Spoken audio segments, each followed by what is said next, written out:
Saiyan Nation. What's good, Saiyan Nation? It's the New Saiyan Generation Prince Arctic, aka the future Saiyan Kage, and today, my Saiyan Elites, today we are doing a quick discussion video, one take Draking it, man. Y'all already know what it is, man. If you guys didn't watch my live stream not that long ago after posting this video, you guys know I asked a quick question, man, and I asked this question, we probably asked it before, and I'll ask it again.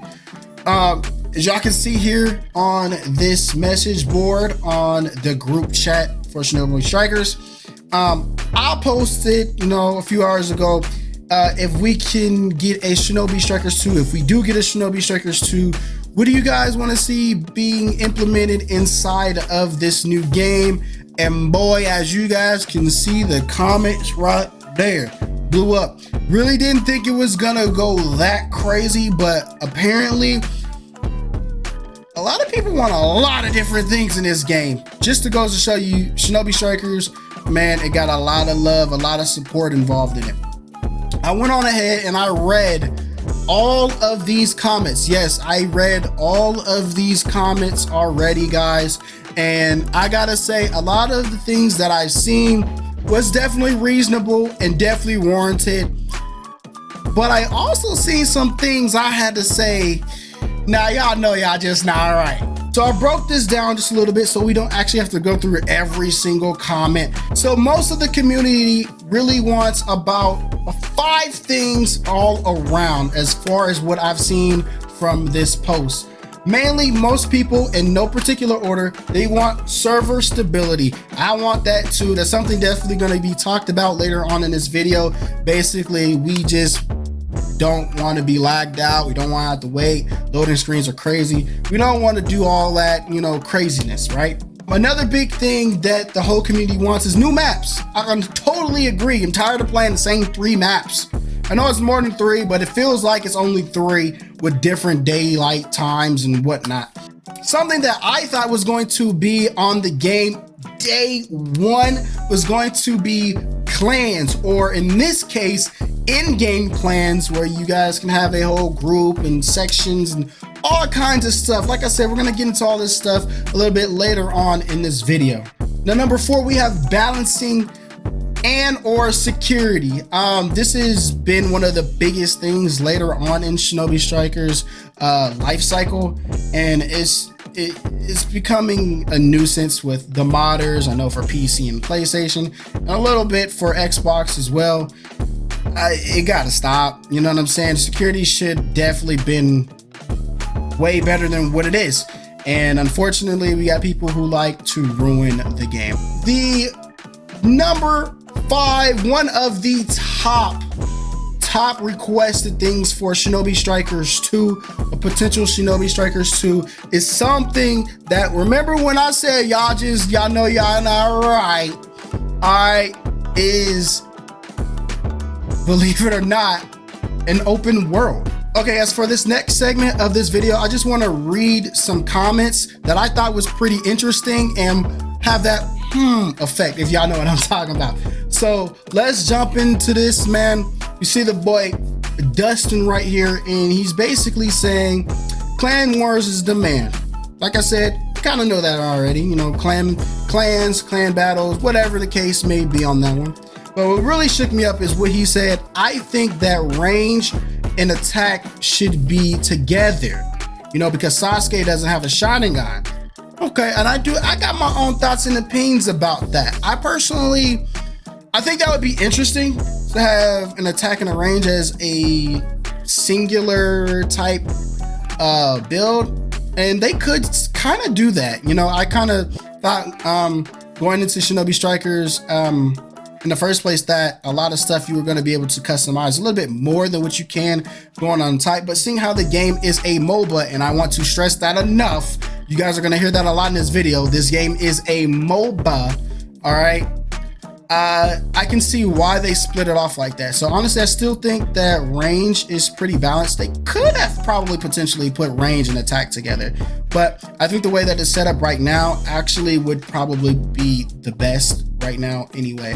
All right, man, this comment comes from Elliot, man, and he says 1v1 mode, way more characters so we don't see the same 5 meta builds every game. Now, recently playing Shinobi Strikers, I've been saying this a lot, man. We just had the last stream, somebody asked me why I don't use this specific move that is a meta move. You know what I'm saying? I don't personally need it, you know what I'm saying? I don't need to actually use meta moves. It's not my cup of tea to, you know, use meta anything in any game in the first place. But at the same time, I can see where he's coming from. We may not need specific characters, but they could put more jutsus inside of the game. They could have a jutsu DLC pack or something like that in that nature. But, you know, I do agree with him on the game could use a little bit more variety. All right, guys, this next comment comes from Yojin. Hopefully I said that right. Yeah.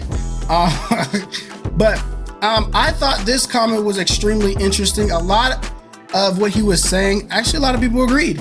And after reading this comment, like I said, it gave me the factor, because I'm not entirely sure about this one. You guys are gonna see real quick what I'm talking about. So Yohan says he wants to have an open world. He says an open world, allow players to do more than just fight. Number 2, have players choose a chakra nature that will give a buff to their primary chakra nature when using a correlated jutsu.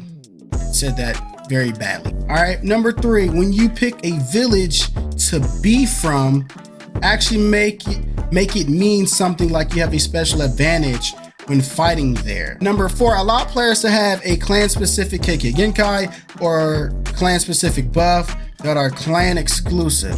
Number 5, let our levels actually matter in a sense, gain more control and knowledge of jutsu. So if I'm a Kage character, is actually stronger than a Genin. Not entirely sure what you mean by that. Like I said, we're gonna drop on every single point that you made here because you got a lot of likes on this one, man. And I'm gonna be 100% ain't entirely sure what you mean about some of this. So you might have to explain to me in the comments below. For number 1, what do you mean by that? All right. No, seriously, what do you mean by that? You're gonna have to kind of explain that to me, because this game is a MOBA, okay? I'm gonna explain that a little bit more. It's a multiplayer online battle arena. When you're putting in a open world type game, that has nothing to do with a MOBA style game. Open world is typically in the genres of RPGs, campaign games, story mode, stuff like that. This game is a MOBA, which is basically built on a competitive style of play, whether the game is extremely competitive or just in the terms of mild, you know, anybody can play style type of game. For number 2, well, basically you want ninjas to have a buff when they have a specific chakra nature chosen and have a buff to that. Now, one of the top main things, like I said, is balance and stability into this game. When you're talking about having a specific chakra nature and boosting that up, that doesn't really balance the game out. You can have somebody, you know, that has a specific chakra nature, let's say lightning, but they're using a water style jutsu. They don't get a buff, but you're using every single jutsu is yours is water, and everything you have is a water style jutsu. So you have a buff, and that leaves somebody else at a disadvantage. That's not balanced. You know, you can sit there and say, well, they can put that on too. You're right, they could, but at the same time, somebody might not want to play that specific jutsu. Jutsu might be better, this, that, and the third. For that reason, that's not balanced, and that actually would be game breaking. Number 3, yet again, you're breaking the balance system like that. You know, somebody could not be from that village, or your whole squad can be from that specific village. Now the other team, the scales are literally being tipped in a whole squad's favor. So that doesn't balance the game out as far as to be something specifically, you know, it's supposed to be balanced, it's supposed to be a competitive style game of play. Then you say allow players to have a clan specific Kekkei Genkai or a clan specific buff that are exclusive to clans. Now, you got to understand there are also people who solo play only. You know, they don't play with friends or anything like that. So doing this, there's solo queues and stuff like that that would put them at a complete disadvantage. Now, maybe if they were to implement like a clan or, you know, a specific type of matchmaking system for this type of a style of play, what you're talking about, yes, that would be awesome to have. However, I'm not too sure how, you know, how great that would be for the community. Like I said, I'm not entirely sure how many clans. I know there's a crap ton of clans, and I even run with a clan every now and again myself, but this doesn't seem like this would be something as far as implementing clans that would, in my personal opinion, actually work out or even, you know, make any sense to any developers at all to put this in. Number 5, I'm assuming you're saying that if you've been playing the game for a certain amount of time, that your jutsu from somebody who's barely played the game, who just started the game, your jutsu should be stronger than theirs. Yet again, everything that you said is basically you're outweighing the scale. You're not really balancing the game at all, especially with that last one. If you're saying that we should actually tip the scale because you've played the game longer, that doesn't balance the scale. If somebody just started the game and they're just a skilled player in this style of gaming, and they outplay you because their skill base is higher level than you, and you've been playing the game since day one, but you just get outmatched, honestly, that's just a skill barrier. And unfortunately, you're just gonna have to, in a lack of a better term, get good. All right, guys, so I'm just gonna do a couple quick featured comments that I see that I think is interesting as well, as long as the ones I just like jotted down just to look at and whatnot. These ones are going to be kind of quick, and then we're just going to get into my personal thoughts about what I believe should happen as well. We have Cameron here that says he wants to see in Strikers 2 universal moves, skill points, so more RPG elements, more customizations, custom matches, of course, bigger and better maps that actually play a part in battle or affect jutsu, more or better PvE systems is what I'm assuming he's saying. Okay, about 80% of that, I'm kind of with you on that, and I can see most of these happen. Universal moves, I can see some of those happening if they kind of change the system slightly. Like I said, RPG elements, if they do it a certain way, and like I said, I'll break it down a little bit more later on. More customization, yeah, they could do a little bit more customization. A lot of people are not looking the same, but at the same time, we could use a little bit better customization. I've seen a little bit more better customization from other things. Bigger and better maps. Now, I'm not entirely sure about the bigger maps. All right, not entirely sure about the bigger part of the maps, but better for sure, for sure. And like I said, I'm gonna get a little bit more on that because I am kind of tired of getting pitfall. All right, I don't like pitfalls. I don't like pitfall maps. I think they're trash. Okay. And then you go on to say that they affect jutsus or players, I'm assuming as well. We kind of got that pitfall maps. We got the sand, you know what I'm saying, that slows you down when you touch it and you can't actually grip on the wall. So we have maps that affect, you know, certain things and jutsus and whatnot. We do have that. All right, guys, those were all of your inquiries about a Shinobi Strikers 2, what you guys want to see in it. A lot of it I was actually agreeing on for the most part. Some of them, y'all wildin', all right? This open world notion, y'all wildin'. The only thing I don't agree with is the open world, all right?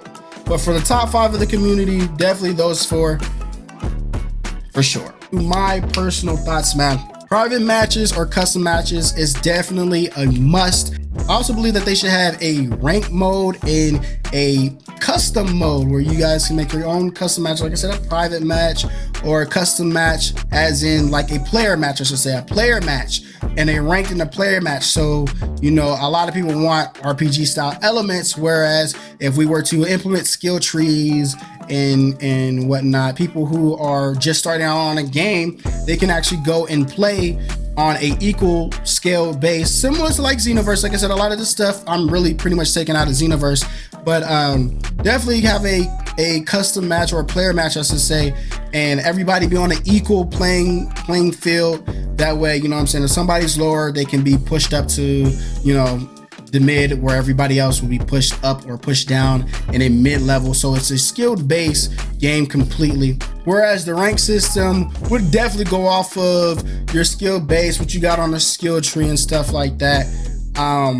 Like I said, this would have to be a very, very minimalistic skill tree, like that, very similar to Xenoverse, where it's basically like your health, your base power, your range power, healing, you know, small stuff, not something super crazy.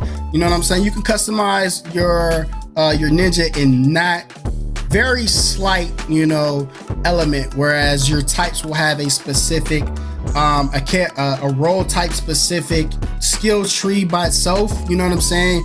That's already preset. You can't change it. It's something that has to deal with the attack type or the range or the heal or the defense, you know. So, you know, you can scale your character however you want it to be scaled, but also if you're picking the specific type, it's going to scale in a different way. So it kind of sounds like it's negating it, but I mean, if you guys want those elements, they could do something like that as well. Last but not least, since I kind of meshed up everything together in that last little rant, is something that wasn't said actually in the comments, and I've read this, something that wasn't really said, and this is something that I actually been wanting for a long time, is a third jutsu slot, okay?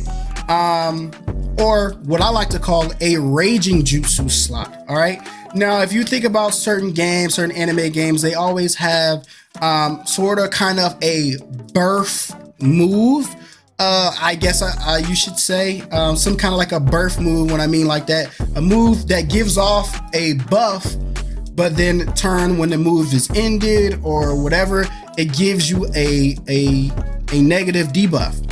So basically how I was thinking is this third move would be similar to an ultimate, but it actually uses the normal ninjutsu, but in an enhanced version. So let me give you a quick example of what I mean. Say you really like a Rasengan, just the normal Rasengan. Say you like the normal Rasengan. If you put the Rasengan into the Raging Jutsu slot, all right, what it's gonna do is, in my personal opinion, it would go not as massive as the ultimate, but it would be a bigger Rasengan, all right, able to actually hit more than one person. All right, it'll be able to hit multiple different people. Okay, it would be completely invincible against every other jutsu aside from the ultimate, from the secret technique, and from other raging jutsus that it can't hit. So like if you get a raging majestic, you would still get hit. So all the effects that happen with the normal jutsus against each other will be the same exact type of effect as if they are both in the raging jutsu slot. So basically, going back and forth to the raging Rasengan, it'll attack more people, multiple people, do more damage. However, once the jutsu is over, it's going to put you in a exhausted state. Basically, like when you get your guard broken, you're in that exhausted state, and you're in that exhausted state for an extensive amount of time. You know what I'm saying? So now, instead of the normal time of you being exhausted, which is roughly around like maybe 10 seconds, it'll be like 15, 18 seconds. Therefore, you've done this big damage, you've done this big move, it's exhausted you. You know, a lot of jutsus and stuff like that in the anime, they exhaust you. You can't use them too often. Things like that, they always have some kind of backlash when you use these super big jutsus. Also, we are in an era of next gen. This game, like I said, is going on 3.5 years old. we're gonna need a graphics overhaul, guys. If you guys are watching this, then you guys can see this is what Shinobi Strikers was actually supposed to look like. There was a bug back in year one where it would glitch in and out of how actually Shinobi Strikers looked in trailers. So they actually had the actual graphics engine inside the game, but they took it out. They took it out and they didn't give us that. And I'm just going ahead and assume that's because certain consoles can actually run it and whatnot. But now we have new consoles now, new technology, and we can run at very, very high frame rate, very, very high resolution on consoles, and consoles is up to par with PC for the most part. Yeah, that's really my take on a Shinobi Strikers 2. Is there anything else that you guys would like to see? Did I open your eyes to anything? Did anybody here in the comment section open your eyes to something that you probably didn't even think of? Or maybe you're just as confused as why people want open world as I am. If you guys are, make sure you hit that like button, man, and drop a comment, because I'm still confused about open world in this thing. I'm not entirely sure how long this video was. It probably was a little bit longer than I expected, but hopefully you guys watched this all the way through. If you did, you are a elite Saiyan. And with that being said, I'm going to end it here, man. Thank you guys for watching. It is the leader of the new Saiyan generation, Prince Arctic, aka the future Saiyan signing out. Make sure you guys once again like, comment, and subscribe to show your Saiyan pride. With that being said, stay strong, stay safe, my brothers, and most importantly, stay proud. You display nothing but savagery.